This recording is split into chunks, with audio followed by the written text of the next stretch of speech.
Welcome back to the PI Show, viewers. It's that time of the show where we've got the mailbag. Kathy, welcome aboard. Good evening, Tony. Good evening, Nadia. What did you think of the show? Good evening, viewers. I thought the show was fantastic, very informative. Now, Tony, you are definitely an exception to the rule. Tony's Angels. Oh. Yeah. How many beautiful ladies can you have on the show? They did. Well, you're very welcome, Nadia. And I thought Alice was great. You and Alice presented very well, and Alice is very informative. So I'm hoping that the viewers got a great education. It's nice to have tonight. a couple of females next to me. It doesn't hurt your image. Absolutely not. Now, I have to jump straight into the questions because we keep having a good flow of questions, and thank you, viewers. We've got some interesting ones, and in particular, Bradley has written into us tonight, and it follows on through the medical negligence that we've been speaking about. And now, I'm a bit concerned for poor Bradley here, so I would like to start this question quite promptly. Dear PI Show, last year I was in hospital and caught a superbug after a routine operation. I went into a coma for 2 weeks following this. It has caused significant damage to my leg and I've been off work for 5 months. I was wondering whether I have any recourse. And this is from Bradley in Melbourne. Now, Tony, this sounds like a very serious Bradley, injury. superbug, I really don't know what that means, but I assume it's golden staph. Golden staph. Look, in the past there's been cases where the hospitals have been sued for golden staph and it's not easy. It's very, very hard. There's been a lot of investigations conducted by various law firms and they've also had experts look at it. So, Bradley, unless we know a lot more about your case, it's going to be pretty hard to litigate. I would have thought you should get advice, but I think it will be tough. That's my view. I feel sorry for him. I mean, it sounds like it was from the hospital, but how can you prove that? That's the hard bit. In any event, there's been a lot of studies and investigations, and many years ago, one of the firms tried to launch a class action, and it fell over. So, I mean, how do you prove unless you've got to show that they stray from their usual procedure of hygiene and cleanliness and this so it's very detailed on that effect. But what happens, Tony, in an instance like this where someone is off for 5 months for something that they're not aware of? I mean, is there any claim for compensation? Because it's pretty daunting not to be able to have income for that 5 month period. I think it's important that people look at income protection and superannuation and things like that. So because, insurances. So think outside the square, really. Well, my concern for Bradley is that he may never go back to work. You don't know. It sounds like a very, very nasty set of circumstances there. So I'd be looking at maybe total and permanent disability, or trauma. So, right, okay. Yeah. Well, obviously more facts need to be supplied as well, Bradley, and if you get advice, need to seek a lawyer, get advice from a lawyer. Consult a lawyer, I should say. All right, well, let's move on to the second question, and it's to the PI Show. I recently fell over at work after trying to sit in my chair at my workstation. My chair sits on a very slippery mat, which we're all required to have. The chair rolls around on the mat. I needed to retrieve a book from my bookshelf and stood up to do so. As I went to sit back down on my chair rolled and I fell on my backside, badly injuring my lower back. Do I stand a chance of compensation? And this is from Andre in Endeavour Hills. Now, Andre faces something that we all have at our workstations, and it is a requirement to have a slippery mat. But Nadia, what's your thoughts in terms of compensation for Andre? I guess what Andre needs to try to do is lodge a work cover claim.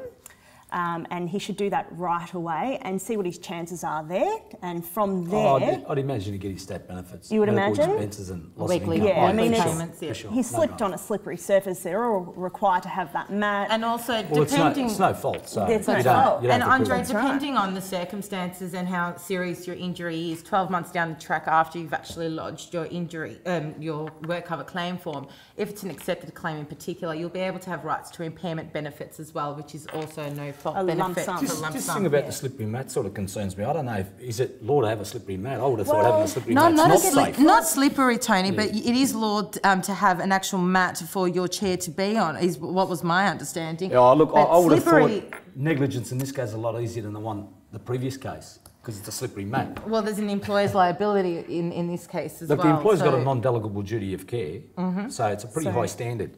I would have thought that if the injuries are severe enough, after the 98C process, then you'd be looking at lodging common law, depending on how serious the injury is. So for Andre, there's definitely some rights to compensation, and you should definitely consult a lawyer so that you can see what recourse you actually have, and from there you'll know and more. The test in simple language is you've got to have a long-term impairment of a body function. That's right.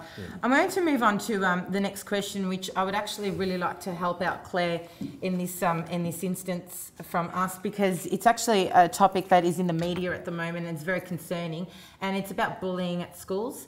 So let's move on to the third question, and it's to the PI show. My 13-year-old son is being bullied by kids at his school. They post mean comments about him and threaten him on Facebook. He has spiralled into depression and struggles to get out of bed in the morning. Is there any role for personal injury law in this situation? And this is from Claire in Pascoe Vale. Now, Tony, I'll allow you to begin this. This is topical, isn't it? It's, I mean, especially really in light of current affairs. do you know at the how moment. did you see the kid that body slammed the other kid? I think Yeah. the It's whole been all over globe the saw news that, and- Tony. It has the potential to Everyone escalate. has seen that. I think the parents should go and see the school, speak to the principal, So, work out who the people are that are bullying him. That's number one. but are the school responsible, Tony? I think so. Well, there's principal, the responsibility. I think the principal should get the parents of those kids. That's Sit them right. down, have a chat to them.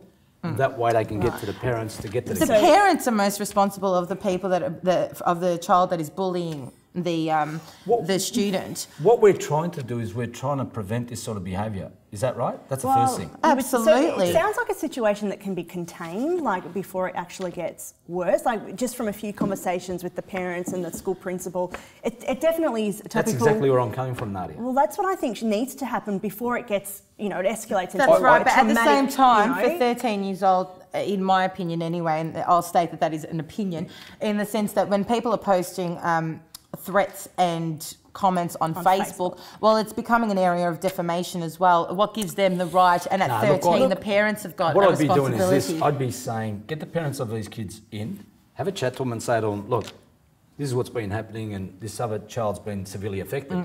Stop it from happening because So it's your house. Can a school ban a child using Facebook? It's not even a question of banning. It's a question of just doing something that's good for the greater community. Right, so it's So bring 'em in. communication. Yeah, Communication. But So in terms of the between all personal, parties. but in terms of the personal injury aspect, if Claire, your son is seeking treatment and there's a 10% psychological element to that of an impairment, then there could be recourse for compensation. Just to go on through with what I was saying, Kathy and Nadia, if the parents don't do anything and don't stop this sort of behaviour, then potentially there's a claim. If you've got the 10% whole body impairment, right, there's a claim against possibly the school and the parents. So, But in effect, there's two. Yeah, Could you Tony- join them together, Tony, or would they have to be No, separate? you'd probably bring the claims together. I just feel that it can be contaminated right from the start. I reckon that But Claire at the should same get... time, you don't know if it will escalate. Sometimes the parents of the child bullying don't actually take responsibility for that. Communication. Kathy, this topic here is Communication. never ending, so we're going to have Absolutely. to... Claire, get advice. That's what I suggest. That's right, and there is definitely some recourse there if that continues. And it's coming but to the end of it the is show. coming to the end of the show. And viewers, please keep writing into us. We would like you to visit www.thepishow.com, and you can catch up on earlier episodes, especially with Tony and his angels. Thank you for watching. Thank you. Thank you, viewers. Stay safe. Good night.